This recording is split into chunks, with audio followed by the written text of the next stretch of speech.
There is a number that has been triggering automatic government reports on regular Americans since 1970. That number is $10,000. Every time you deposit it, withdraw it, or move it through your bank account in any form, a federal report gets filed automatically without anyone telling you. Most people sitting at a teller window right now have no idea this is happening. So if you've ever deposited a large check, withdrawn cash for a major purchase, or you're planning to move that kind of money anytime soon, here's what you and your money are dealing with. In 1970, the Nixon administration had a problem.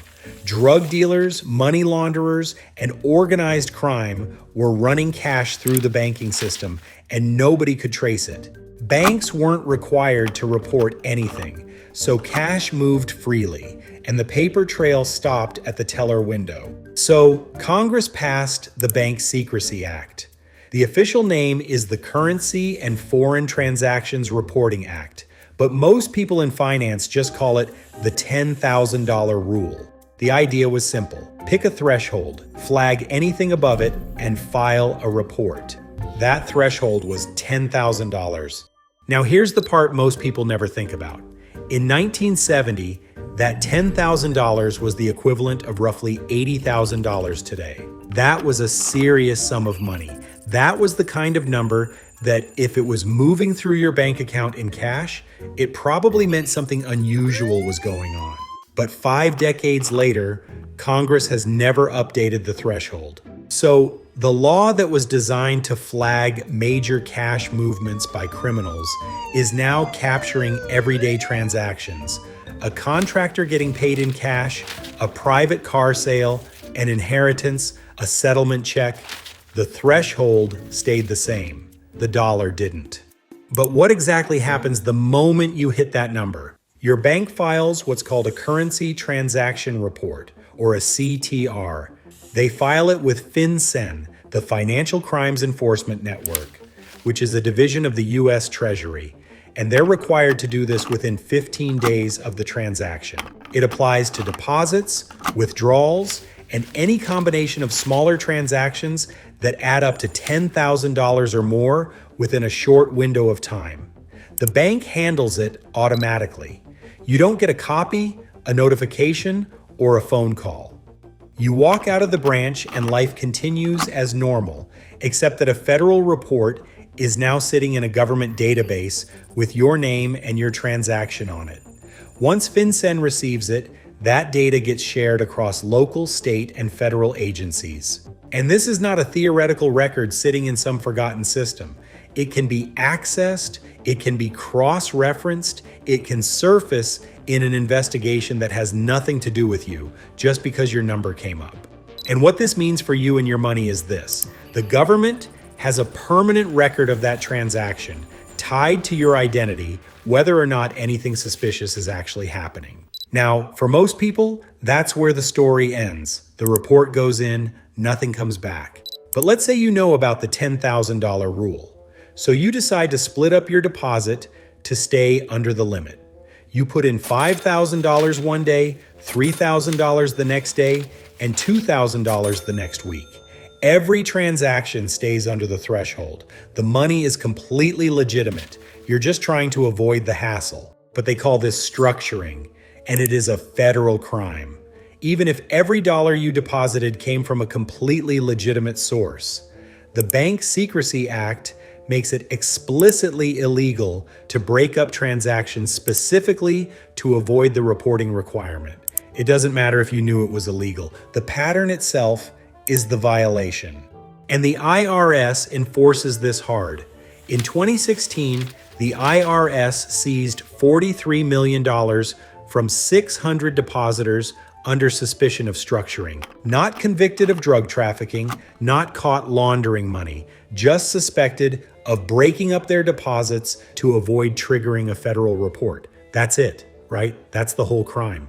So this is what you need to understand. It's not just the obvious split. Depositing $9,999 every single day for 2 weeks looks exactly like structuring to a bank. Spreading deposits across several accounts at different banks, each under $10,000 still raises the same red flags. Because your bank isn't just looking at individual transactions, it's looking at patterns across time and across accounts. And when a pattern looks like someone is deliberately working around that threshold, the bank doesn't need proof. It just files a report. So, what does all of this mean for you and your money? The number isn't the only thing to watch. It's the behavior around the number. One clean $10,000 transaction is almost never a problem. A series of transactions that look like they're designed to avoid that threshold, that's a different situation entirely. And here's the part most people never hear about. Even if your transaction is well under $10,000, your bank can still file what's called a suspicious activity report, or an SAR. A CTR gets triggered automatically once you hit the threshold. But an SAR is completely different. A SAR is entirely at the bank's discretion. If a teller thinks something about your transaction feels off, if your explanation doesn't add up, or if your deposit pattern seems unusual, they can file one. And unlike the CTR, the bank is legally barred from telling you a SAR was filed. That's written directly into the law. So you could walk out of the branch feeling completely fine, and a federal report filed on pure discretion could already be attached to your account. Now, does that mean your bank is working against you? No. Most of the time, for most people, none of this goes anywhere. But the system doesn't distinguish between a criminal and a regular customer at the filing stage. It catches everyone who fits the pattern. What happens after depends on what that pattern looks like. So, let's get into what this means in practice. A single, clean $10,000 transaction with no unusual pattern around it is almost always a non-event. Your bank files the CTR, it enters the system, and you're done. But there are a few things worth knowing before you move that kind of money. First, if you're withdrawing cash, your local branch may not have $10,000 sitting in the vault, right? Most branches keep relatively small amounts of cash on hand at any given time. You may need to call ahead and give them a few days' notice so they can prepare the funds. If you show up without calling, you might get offered a cashier's check instead. Second, once that cash leaves the bank, the FDIC protection goes with it. If the money is lost or stolen, there is no mechanism to recover it. A wire transfer or a cashier's check removes that risk entirely. Once it's out the door, it's gone. Now, what about if you're not dealing with cash at all? If you're depositing a check for $10,000 or more, the same CTR reporting applies. And depending on your bank, there may be a temporary hold on the funds while the check clears. Large check deposits are often not accepted through a mobile app or an ATM. You'll likely need to be standing at a teller window in person. And if you're a business that regularly moves money at or above this threshold, the most practical thing you can do is have that conversation with your bank up front. Let them know that large deposits are just how you operate. Context matters. Chase Bank, for example, no longer allows cash deposits into another person's account at all, which tells you exactly how seriously banks are taking this. A bank that knows your transaction history is less likely to flag your routine deposits. Now, I'm not a financial advisor, and none of this is financial advice. But the practical reality is that the vast majority of people who trigger these reports never hear anything more about it. Here's the broader picture. The Bank Secrecy Act was written in 1970 to catch criminals moving serious cash through the banking system. And it worked. But the threshold was never adjusted for inflation. So 56 years later, the same law that was designed for major financial crime is being triggered by ordinary people making ordinary transactions every single day.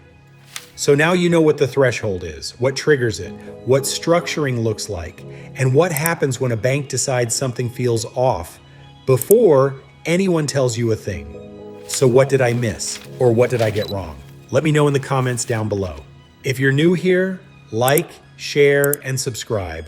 Thank you for watching. Until next time.